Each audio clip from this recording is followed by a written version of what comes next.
Baie welkom terug by ons Screenwise reeks waarin ons as gewone ouers saam probeer uitwerk hoe om ons kinders en tieners veiliger, wyser en met meer selfvertroue deur hierdie digitale wêreld te help leef.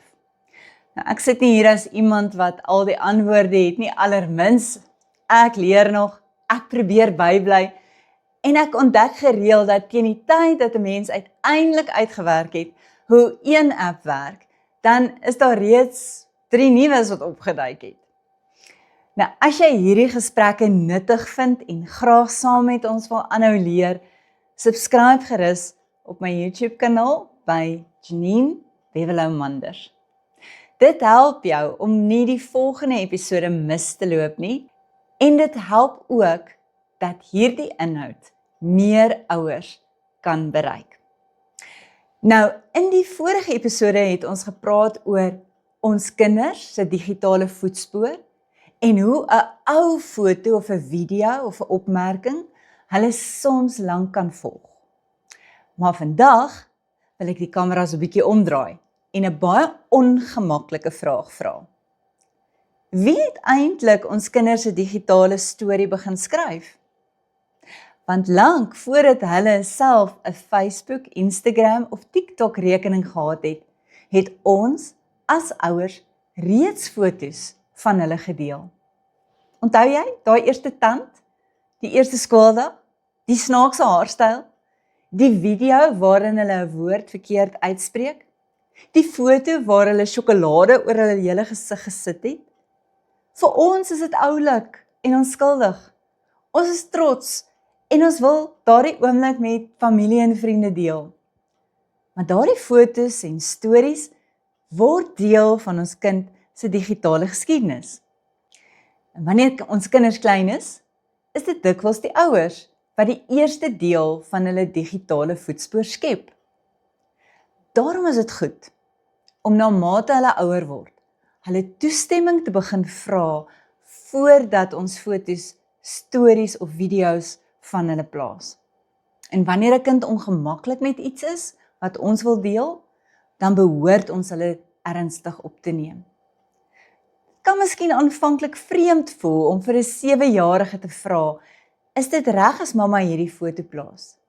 Jy dink dalk, maar dis net 'n mooi foto. Ek is die ouer, hoekom moet ek toestemming vra? Wel, die antwoord is dat ons daarmee vir ons kinders eintlik van kleins af iets baie belangrik leer. En dit is dat jou beeld en jou liggaam en jou storie en jou privaatheid verdien respek. Jy het 'n stem in wat ander mense van jou deel. Dit beteken nou nie ons mag nooit weer 'n foto van ons kinders plaas nie. Dit gaan eerder oor 'n nuwe gewoonte van respek. Ons kan vra, is dit reg as ek hierdie foto op Facebook plaas? Of mag ek hierdie snaakse foto of storie vir die familie vertel? En wanneer hulle sê nee, kan ons probeer om nie aanstoot te neem nie. En kyk, ek was nou al baie in die sop oor 'n foto wat ek van my dogter op Facebook geplaas het. Dit was behoorlik oorlog, sê ek vir julle. So, ek het my les geleer, ek vra deesdae eers voor ek iets post. Anders is die gord behoorlik gaar. So ja, iets wat vir ons oulik is, kan vir hulle 'n verleentheid veroorsaak.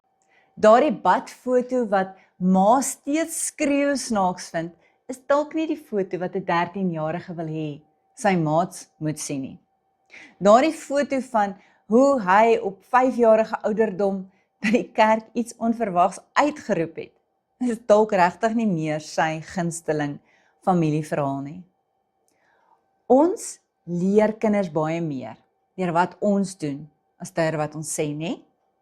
Dit help nie ons sê jy mag nie 'n foto sonder iemand se toestemming deel nie, terwyl ons gereeld foto's van ons eie kind deel nadat hulle gevra het, ons moet dit asseblief nie doen nie. So wanneer ons hulle toestemming respekteer, help ons hulle ook om later ander mense se toestemming te respekteer.